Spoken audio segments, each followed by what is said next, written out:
বান্দা যখন সেজদায় লুটিয়ে পড়ে, বান্দা আল্লাহর সবচাইতে কাছে চলে যায়। তাহলে কোরআন আমাদেরকে জানালো, যদি আল্লাহর প্রিয় হতে চাও সেজদায় লুটিয়ে পড়ো। আল্লাহর প্রিয় হতে চাইলে কি করব? আওয়াজ করে বলেন, কি করতে হবে? আল্লাহর হাবিব সাল্লাল্লাহু আলাইহি ওয়াসাল্লাম লম্বা সময় ধরে রাতে সেজদায় পড়ে থাকতেন। আল্লাহর হাবিব সাল্লাল্লাহু আলাইহি ওয়াসাল্লামের সাহাবারা সব সময় লম্বা লম্বা রুকু দিতেন, লম্বা লম্বা সেজদা দিতেন। কিন্তু আমরা রুকুর মধ্যে তাড়াহুড়ো করি, সেজদা দিতে যে তাড়াহুড়ো করি, এরকম আছে না নাই? নিমসার এলাকায় এরকম কেউ নাই আলহামদুলিল্লাহ। আপনারা তাড়াহুড়ো করেন? করবেন না আমার ভাইয়েরা। There is no rushing in সালাহ। সালাতে তাড়াহুড়ো নেই। There is no hastiness in সালাহ। সালাতে কোনো তাড়াহুড়ো নেই। সল্লু সালাতান মুআদ্দিআ। এমন ভাবে নামাজে দাঁড়াবেন মনে করবেন এটাই হতে পারে আমার জীবনের শেষ নামাজ, ঠিক কি না? Perform the salah as if this is your last and final prayer. এমন ভাবে মুসল্লায় দাঁড়ান মনে করেন এটাই হতে পারে জীবনের শেষ নামাজ। This is my last chance. এখন বাজে 3:30। কেউ যদি বলে আসরের যে নামাজটা পড়বেন এটাই আপনার জীবনের শেষ নামাজ, ওই নামাজ আপনি তাড়াহুড়া করবেন? কথা বলেন। আরে কাঁদতে কাঁদতে আপনি শেষ। এত সুন্দর ওযু বানাবেন, এত সুন্দর আতর মেখে যায় নামাজ বিছিয়ে পাঞ্জাবিটা পরে আপনি নামাজে দাঁড়াবেন। রুকুতে কি সুন্দর রুকু করবেন, লম্বা সময় সেজদা করে চোখের পানি দিয়ে তো সেদিন আপনার যায় নামাজ আপনি ভিজিয়ে দিবেন, ঠিক কিনা? কেন এমনটা করবেন? কারণ আপনি জেনে গিয়েছেন এটাই আমার শেষ নামাজ, তাই না? তো প্রতিটা নামাজের সময় এই জিনিসটা ভাবলে সমস্যা কোথায়? আমরা যে আরো আধা ঘন্টা এখানকার সবাই বেঁচে থাকবো কোনো গ্যারান্টি আছে? আরো 10 মিনিট হায়াত পাবো, গ্যারান্টি? 5 মিনিট, 2 মিনিট, শ্বাস যেটা নিলাম, ব্রেথ ইন করলাম, এটার ব্রেথ আউট করতে পারবো, কোনো গ্যারান্টি আছে? তো প্রতিটা সালাতের মুসল্লায় যখন দাঁড়াই এই চিন্তাটা আমাদের মাথায় আসে না কেন যে এটাই আমার শেষ নামাজ? সল্লু সালাতান মুআদ্দিআ। আমার প্রিয় কুমিল্লাবাসী ভাইয়েরা, যখনই নামাজে আমরা দাঁড়াবো আমরা ভাববো হতে পারে এটাই আমার জীবনের শেষ নামাজ, এটাই জীবনের, ভাবা যাবে? আর লম্বা চূড়া রুকু করবেন, লম্বা সেজদা করবেন, রুকুতে পিঠটা সোজা রাখবেন। আল্লাহর হাবিব সাল্লাল্লাহু আলাইহি ওয়াসাল্লাম যখন রুকু করতেন পিঠটা থাকতো স্ট্রেট ফরওয়ার্ড, বাঁকাও না উঁচুও না। ওয়াকানা বাইনা যালিক। সাহাবারা বলতেন আল্লাহর হাবিব সাল্লাল্লাহু আলাইহি ওয়াসাল্লামের রুকুর পিঠের উপরে পানি ভর্তি কোনো গ্লাস রেখে দিলে গ্লাসটাও কাঁপবে না, পানিটাও পড়বে না। তার মানে বাঁকা ছিল পিঠ, তাই না? কি ছিল? সোজা। আবার আল্লাহর হাবিব সাল্লাল্লাহু আলাইহি ওয়াসাল্লাম বললেন সবচেয়ে বড় চোর যে নামাজে চুরি করে। সাহাবারা বললেন কাইফা ইয়াসরিকু ফিস সালাহ, নামাজে কেমনে চুরি করে? আল্লাহর হাবিব সাল্লাল্লাহু আলাইহি ওয়াসাল্লাম বললেন ইয়াসরিকু ফি রুকুইহি ওয়া সুজুদিহি, রুকু সেজদায় চুরি করে। এরকম নামাজ চোর আছে না নাই? রুকু থেকে সোজা হয়ে দাঁড়িয়ে কয়েক সেকেন্ড আপনি রিল্যাক্স করবেন। প্রথম সেজদা দিয়ে আপনি সোজা হয়ে বসে কয়েক সেকেন্ড রিল্যাক্স করবেন। কি করবেন? রিল্যাক্স। আওয়াজ করে পড়েন সবাই, রিল্যাক্স। নামাজে তাড়াহুড়ো নাই, সালাত হচ্ছে মেডিটেশন, রিল্যাক্স। এক সেজদা দিয়ে বসে আপনি রিল্যাক্স করবেন ধীর স্থির ভাবে, এরপরে দ্বিতীয় সেজদায় যাবেন। অনেকে সেজদা প্রথমটা দিয়ে কোন রকম মাথাটা তুইলেই আবার সেজদায় দৌড় মারে, আছে না নাই? রুকু থেকে স্ট্রেট ফরওয়ার্ড দাঁড়ানোর কথা, দাঁড়িয়ে 1-2 সেকেন্ড রিল্যাক্স করার কথা, ওইটা না করে রুকু থেকে কোন রকম মাথা তুলেই আবার সেজদায় দৌড় মারে, এরকম ডাকাত আছে না নাই? এরাই সালাত চোর। আমরা যেন নামাজ চোরের খাতায় নিজেদের নাম না চলি, আমরা যেন বেশি বেশি আল্লাহর সেজদা দেই। তাহলে কোরআন আমাদেরকে জানালো আমরা যদি আল্লাহর কাছে যেতে চাই কি করতে হবে? বইলা গেছি, খাইয়া ফেলাইছি, আওয়াজ করে বলেন কি করবেন? আল্লাহর হাবিব সাল্লাল্লাহু আলাইহি ওয়াসাল্লাম সব সময় লম্বা লম্বা সেজদায় পড়ে থাকতেন। আল্লাহর নবীর সাহাবারা সব সময় লম্বা লম্বা সেজদায় পড়ে থাকতেন। আল্লাহ বলেন তারাহুম রুকআন সুজদা। আপনি দেখবেন আল্লাহর নবীর সাহাবারা আবু বকর, ওমর, উসমান, আলী রাদিয়াল্লাহু তাআলা আনহুম আজমাইন, তাদের স্বভাব ছিল বিপদে পড়লেই লম্বা লম্বা সেজদায় পড়ে যেতে। এক সাহাবী এসে বললেন ইয়া রাসূলুল্লাহ আল্লিমনি আমালান ইযা আমিলতুহু ইউদখিলুনিল জান্নাহ, আপনি আমারে এমন একটা আমল শিখায় দেন যে আমল করলে আল্লাহ আমারে জান্নাতে ঢুকায় দিবে। আল্লাহর হাবিব সাল্লাল্লাহু আলাইহি ওয়াসাল্লাম বললেন আলাইকা বিকাসরাতিস সুজুদ, তোমার উচিত বেশি বেশি আল্লাহর জন্য সেজদায় লুটিয়ে পড়া, বেশি বেশি সেজদায় লুটিয়ে পড়লে ওই সেজদাকারীর জন্য জান্নাতকে ওয়াজিব করে দেয় কে? কিয়ামতের ময়দানে আল্লাহ বলবেন, ও আমার বান্দারা, আমারে সেজদা দিয়ে দেখা। কারা কারা দুনিয়াতে সেজদা দিয়েছিলি, আজকে এই কিয়ামতের ময়দানে আমারে সেজদা দিয়ে দেখা। আমরা যারা দুনিয়ার বুকে সেজদা দিয়েছি, আমরা আল্লাহু আকবার বলে সেজদায় লুটিয়ে পড়ব। আলহামদুলিল্লাহ পড়েন। আর যারা দুনিয়ার বুকে সেজদা দেয় নাই, মসজিদে যায় নাই, সেজদাকারীদের সাথে আন্দোলন করে নাই, তারা সেদিন অনেক চেষ্টা করেও তাদের পিঠটারে বাঁকা করতে পারবে না। তাদের পিঠটারে সেই দিন লোহার মতো শক্ত করে দিবে কে? يوم يكشف عن ساق ويدعون إلى السجود فلا يستطيعون।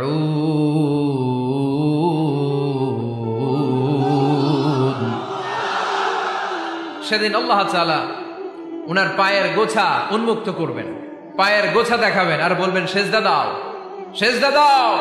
কারা দুনিয়াতে সেজদা দিয়েছো এখনই টের পাওয়া যাবে। আমরা আল্লাহু আকবার বলে সেজদায় লুটিয়ে পড়বো।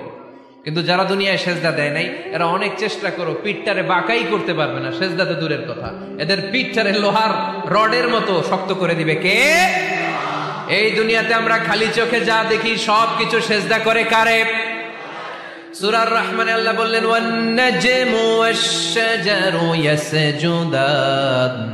আকাশের তারকারাজি আর জমিনের বৃক্ষরাজি সব কিছু সেজদা দেয় একজন রে, তিনি কে? আকাশের তারাগুলো সেজদা দেয় কারে? এই গাছপালাগুলো সেজদা দেয় কারে?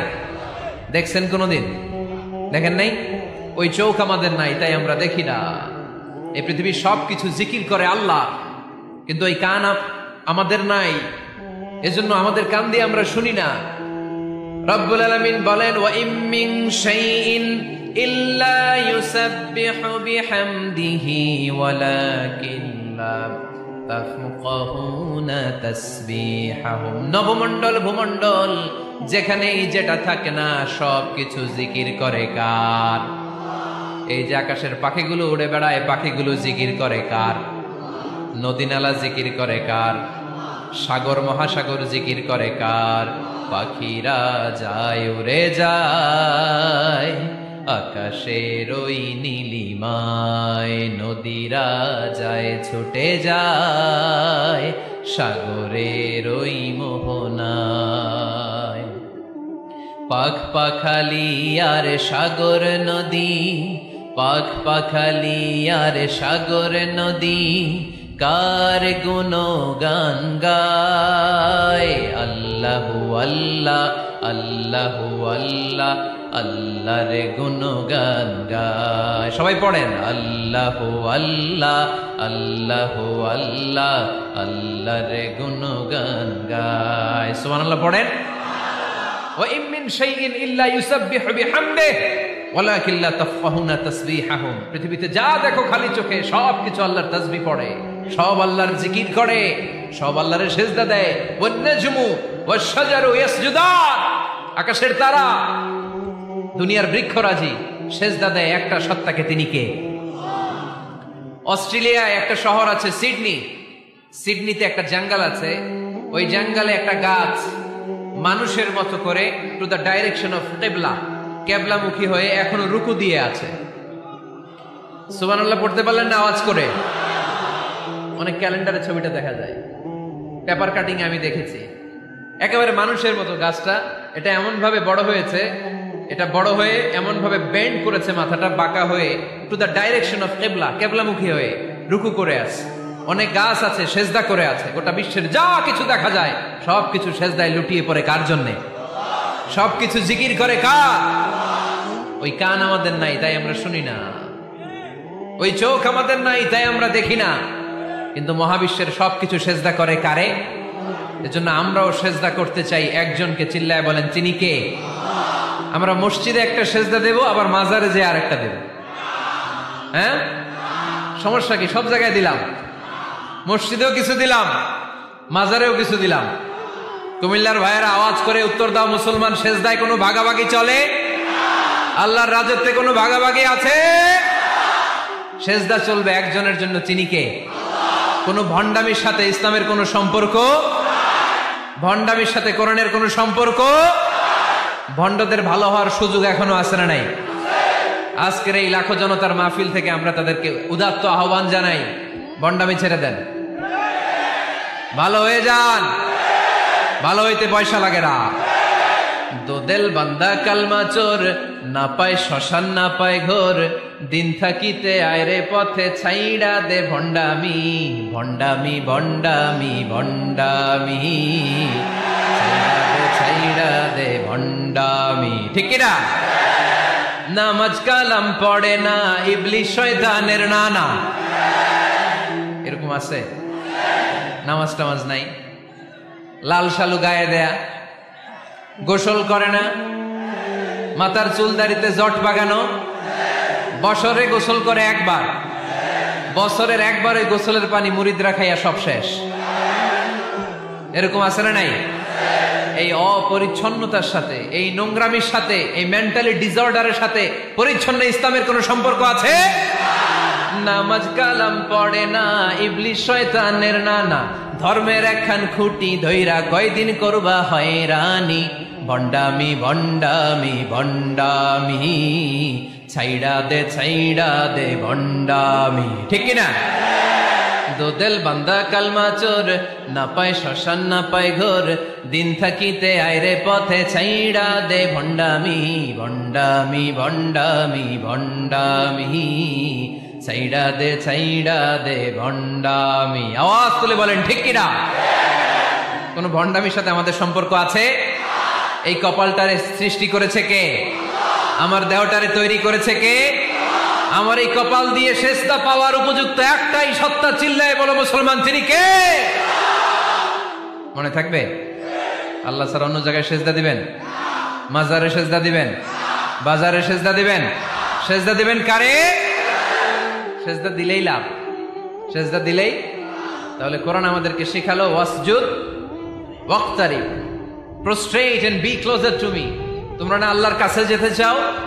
তোমরা না আল্লাহর নৈকট্য প্রাপ্ত বান্দা হতে চাও? তোমরা না আল্লাহর কাছের মাহবুব পেয়ারা বান্দা হতে চাও? তাহলে সেজদায় লুটিয়ে পড়ো, সেজদায় লুটিয়ে পড়ো, আল্লাহ তাআলা তোমাদেরকে কাছে টেনে নেবে। আওয়াজ তুলে বলেন ঠিক কিনা? মুসা আলাইহিস সালাম ফেরাউনের সামনে যেয়ে দাঁড়ালেন। ফেরাউনের জাদুকররা বিশাল বড় বড় বাঘ বানালো, সিংহ বানালো, সাপ বানালো। মুসা আলাইহিস সালাম দেখে ভড়কে গেলেন, ভয় পেয়ে গেলেন। আল্লাহ বললেন, মুসা ভয় নাই, তোমার লাঠিটা খালি ফেলো। কি ফেলো? মুসা আলাইহিস সালামকে একটা লাঠি দিছে কে? লাঠি ফেলার সাথে সাথে মুহূর্তের মধ্যে হাইয়াতান তাসআ, বিশাল এক অজগর সাপ। এই বিশাল অজগর সাপ ফেরাউনের জাদুকরদের বানানো সব ভাগ, ভাল্লুক, সিংহ আর সাপগুলো রেখে বিশাল ফানা ধরে আছে। আর সাপ বলতে শুরু করেছে, আর কি আছে নিয়ে আয়। সুবহানাল্লাহ কইতে পারলেন না?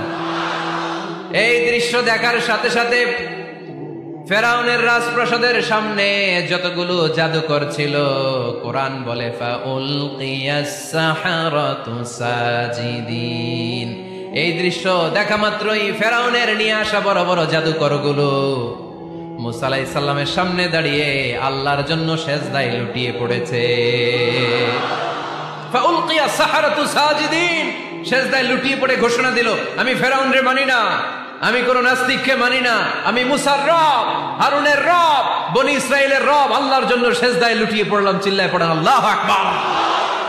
মুহূর্তেই এক সেজদার কারণে তাদের নসিবে হেদায়েত দিয়ে দিয়েছে কে? পৃথিবীর কেউ কাউরে হেদায়েত দিতে পারে? অনেক বাবা ছিল নবী, ছেলের কপালে হেদায়েত নাই, আছে না নাই? অনেক ছেলে ছিল নবী, বাবার কপালে হেদায়েত নাই, আছে না নাই? হেদায়েত দেওয়ার মালিক একজন, চিল্লায় বলেন তিনি কে? একটা সিজদা, একটা সিজদা, একটা সিজদার আদেশকে অমান্য করার কারণে ইবলিস জাহান্নামীদের সর্দার। চিল্লায় বলেন ঠিক কিনা?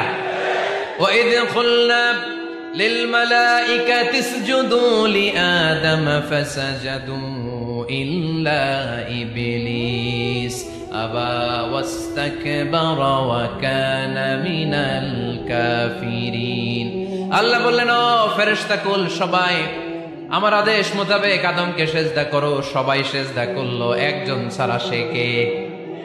অস্বীকার করলো, ওয়াস্তাকবারা, অহংকার দেখালো, ওয়া কানা মিনাল কাফিরিন, কাফেরদের অন্তর্ভুক্ত হলো, জাহান্নামীদের সর্দার হলো। কয়টা সেজদার আদেশ? আওয়াজ করে বলেন, কয়টা সেজদার আদেশ অমান্য করছে? সেজদা কয়টা দেয় নাই? আপনি দেন নাই কয়টা? হ্যাঁ, আমরা দেই নাই কয়টা? এক সেজদা না দিয়া জাহান্নামীদের লিডার। আমরা সেজদা মিস করছি কয়টা? কয়টা? মুসলমান সেজদায় লুটিয়ে পড়তে হবে একজনের খুশির জন্য, তিনি কে? তাহলে কোরআনকে যে প্রশ্ন করেছি, কোরআন সব উত্তর দিয়ে ফেললো। কোরআন আমাদেরকে জানিয়ে দিল, তোমরা সবাই আল্লাহর নৈকট্যপ্রাপ্ত বান্দা হতে চাও, আল্লাহর কাছের বান্দা হতে চাও, তাহলে ওয়াসজুদ, কি করো? সবাই বলে নাই, আওয়াজ করে বলো মুসলমান, ওয়াসজুদ মানে কি? সেজদা করো। সেজদা করলেই আল্লাহর কাছে যাওয়া যায়। মনের যত জ্বালা যন্ত্রণা দুঃখ ব্যথা আপনি সেজদায় পড়ে আল্লাহরে বলেন। কোনো ভায়া লাগবে না, কোনো মিডিয়া লাগে না, কোনো সিরিয়াল লাগে না, কোনো অ্যাপয়েন্টমেন্ট লাগে না। ডাকতে দেরি, ডাকে সাড়া দিতে দেরি হয় না। তাহলে কোরআনের আলোকে আজকে আমরা জেনে গেলাম আল্লাহর কাছে যেতে হলে সেজদায় লুটিয়ে পড়তে হয়। এবার আমরা সুন্নাহর আলোকে জানার চেষ্টা করব কি করে আল্লাহর কাছে যেতে হয়। শুনবেন? কষ্ট হচ্ছে নাকি আপনাদের? সুন্নাহকে যদি আমরা জিজ্ঞেস করি, বিশ্বনবী রেখে যাওয়া সুন্নাতে যদি আমরা একটু তালাশ করি, একটু স্ক্যানিং করি, একটু চোখ গোলাই, তাহলে সুন্নাহ আমাদেরকে বলে বেশি বেশি নফল ইবাদত করো আর আল্লাহর নৈকট্য হাসিল করো। সুবহানাল্লাহ পড়বেন না? কোরআন বলেছে সেজদায় লুটিয়ে পড়ো। যা যা বললাম আমি ওঠার আগে জিজ্ঞেস করে আবার শুনে যাব, কারণ আমি মনে করি এটা ক্লাস। এটা কি ক্লাসে পড়া দেওয়া নেওয়া আছে না নাই? এতক্ষণ পড়ানোর পরে জিজ্ঞেস করার দরকার আছে না নাই? কোরআন বলছে কি আর সুন্নাহ কি বলে? নফল ইবাদত। আওয়াজ করে বলতে হবে, সুন্নাহ কি বলে? বুখারীর বর্ণনা, আল্লাহর হাবিব সাল্লাল্লাহু আলাইহি ওয়াসাল্লাম বলেন, মা ইয়াজালু আবদি ইয়াতাকাররাবু ইলাইয়া বিন নওয়াফিল। বান্দা যত বেশি নফল ইবাদত করতে থাকে, করতে করতে করতে করতে বান্দা আমার কাছের নৈকট্য প্রাপ্ত বান্দা হয়ে যায়। হাত্তা উহিব্বাহু, এরপর আমি আমার বান্দারে এত ভালোবাসি, কুনতু সামআহুল্লাযী ইয়াসমাউ বিহি। বান্দা যখন শুনে সে তার নিজের কান দিয়ে শুনে না, আমি আল্লাহর কানে শুনি। কুনতু বাসারাহুল্লাযী ইউবসিরু বিহি।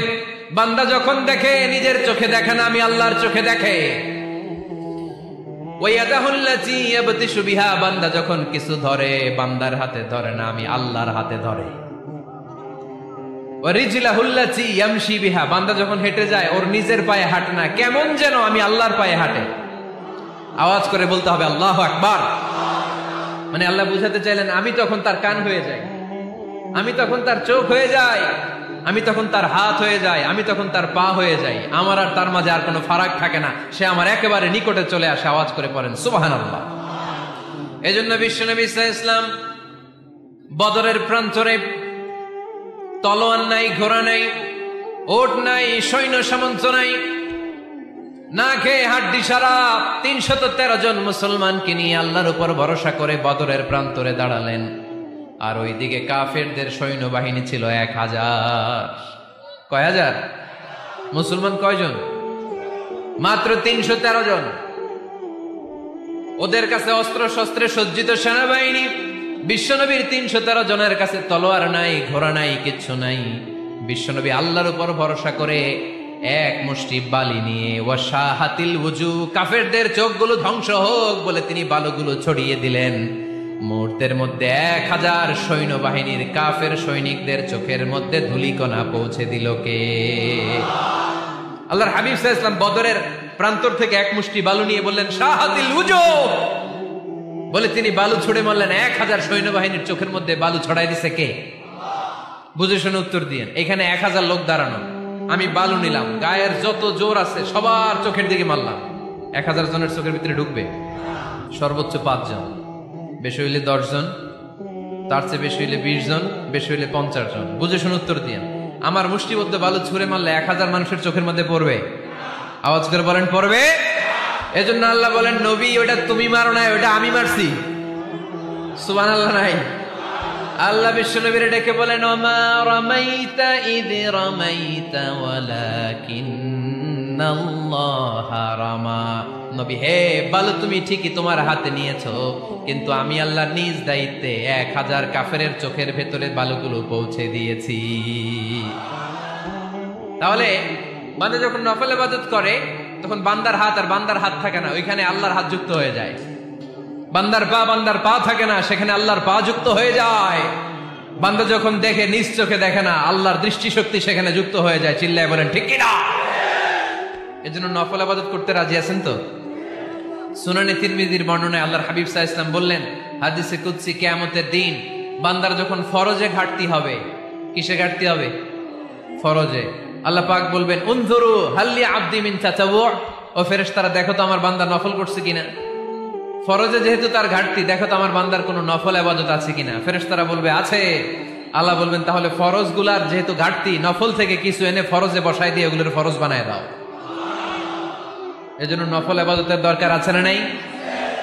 ফরজ তো করাই লাগবে, এটা কম্পালসারি, এটার মাফ নাই, এটা অব্লিগেটরি। নফল করে আল্লাহর কাছে যাওয়া যায়। নফল হচ্ছে ওভারটাইম। নফল ইবাদত কেমন? আওয়াজ করে বলেন।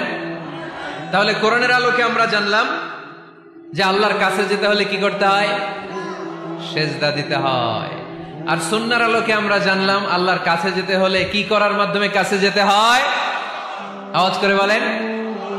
নফল ইবাদত করতে রাজি আছেন সবাই? সবচাইতে শ্রেষ্ঠ নফল ইবাদত হচ্ছে কোরআনের তেলাওয়াত, ঠিক কিনা? আল্লাহর হাবিব সাল্লাল্লাহু আলাইহি ওয়াসাল্লাম বললেন, নফল ইবাদতের মাধ্যমে আল্লাহর কাছে যেতে চাও, নৈকট্যপ্রাপ্ত বান্দা হতে চাও, আফদলুল ইবাদাতি তিলাওয়াতুল কোরআন। সবচাইতে যত নফল ইবাদতের লিস্ট হতে পারে, এই লিস্টে র্যাঙ্কিং এ 1 নাম্বার থাকবে কোরআনের তেলাওয়াত। এই কোরআন তেলাওয়াত করতে রাজি আছেন তো? আমার হাতে যে কিতাবটার নাম কি? সবাই বলতে পারেন নাই? আওয়াজ করে বলেন তো, কিতাবটার নাম? এই কিতাবে ভুল আছে? সন্দেহ আছে? সংশয় আছে? এটা আলোর পথ দেখায়। এই কিতাব মানুষকে মানুষের মতো মানুষ বানায়, ঠিক কিনা? গরুর পেট থেকে বেরোলে ওটা গরু, ছাগলের পেট থেকে বেরোলে ওটা ছাগল হয়, মানুষের পেট থেকে বেরোলে ওটা মানুষ হয় না, ওটার মানুষ বানাইতে হয়। মানুষ বানানোর জন্য কোরআন পড়ার দরকার আছে না নাই?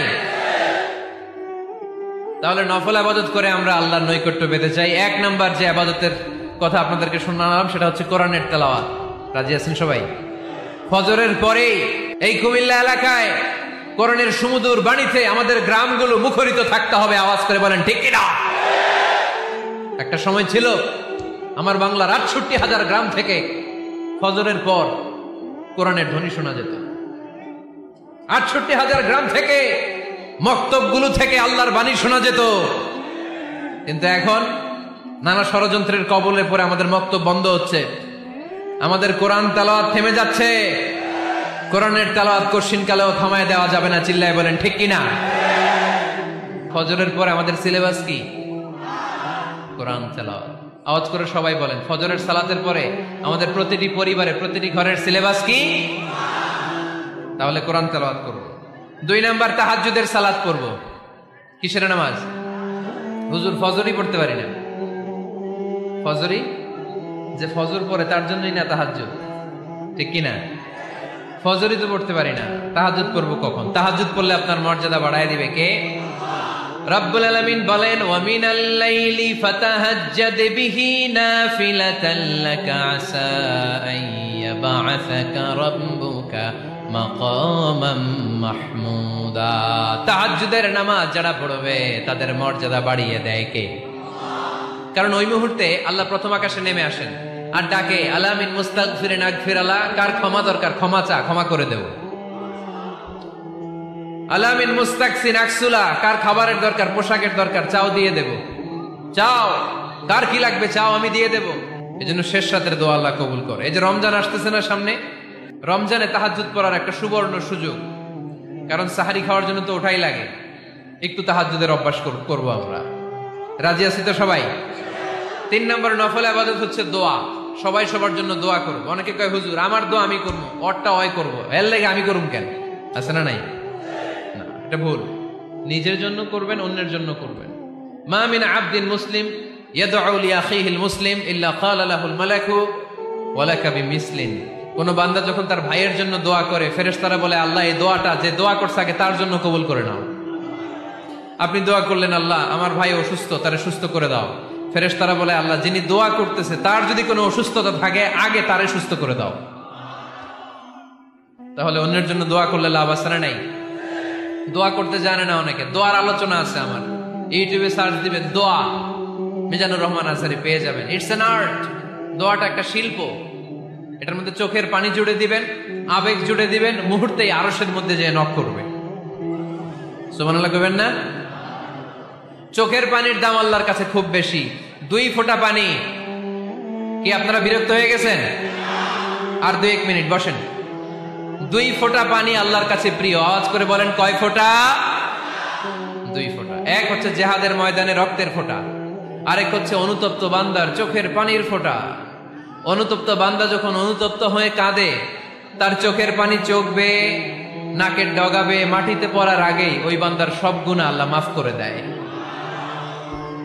তাহলে প্রথমে কোরআন তেলাওয়াত, তারপর তাহাজ্জুদের নামাজ, তারপরে দোয়া, 4 নম্বরে জিকির। জিকির নফল ইবাদত, ঠিক কিনা? ফাযকুরুল্লাহ কামা আল্লামাকুম। জিকির ওইভাবে করো যেভাবে আল্লাহ শিখিয়েছেন। আল্লাহ কিভাবে শিখিয়েছেন? ওয়াযকুরু রাব্বাকুম ফি নাফসিক। দেখেন, জিকির করার পদ্ধতি কোরআন থেকে শুনেন। মনে মনে করো, তাদাররুআন সবিনয়ে করো, খিফাতান ভীত বিহবল চিত্তে করো, দুনাল জাহরি মিনাল কওল অনুচ্চ স্বরে, বেশি আওয়াজ করে লাফালাফি করো না। এটা হচ্ছে জিকির করার পদ্ধতি। জিকির করার পদ্ধতি আল্লাহর হাবিব শিখালেন, আহাব্বুল কালামি ইলাল্লাহি আরবাআ। আল্লাহর কাছে সবচেয়ে প্রিয় কথা কয়টি? 1 নাম্বার সুবহানাল্লাহ, 2 নাম্বার আলহামদুলিল্লাহ, 3 নাম্বার লা ইলাহা ইল্লাল্লাহ, 4 নাম্বার আল্লাহু আকবার। এর চেয়ে শ্রেষ্ঠ জিকির আর হতে পারে? আবার আল্লাহর হাবিব সাল্লাল্লাহু আলাইহি ওয়াসাল্লাম বললেন, মান ক্বালা লা ইলাহা ইল্লাল্লাহ দাখালাল জান্নাহ। একবার লা ইলাহা বলে যে মরতে পারবে, তার জন্য জান্নাত ওয়াজিব করে দিবে কে? এই জিকিরগুলো করবেন হাতের গিড়ায়। আঙ্গুলের গিড়া আছে না? ডান হাত তুলেন তো, এরকম গিড়াগুলো দেখেন তো আমারে, এইভাবে সুবহানাল্লাহ সুবহানাল্লাহ সুবহানাল্লাহ। এটা সুন্নাহ, পারা যাবে? আব্দুল্লাহ ইবনে আমর ইবনে আল-আস বলেন, রাআইতু রাসূলুল্লাহি সাল্লাল্লাহু আলাইহি ওয়াসাল্লাম ইয়াকিদু তাসবিহা বিয়ামিনি। আমি নিজ চোখে আল্লাহ রাসূল সাল্লাল্লাহু আলাইহি ওয়াসাল্লামকে ডান হাতের গিড়াতে এরকম তাসবিহ পড়তে দেখেছি।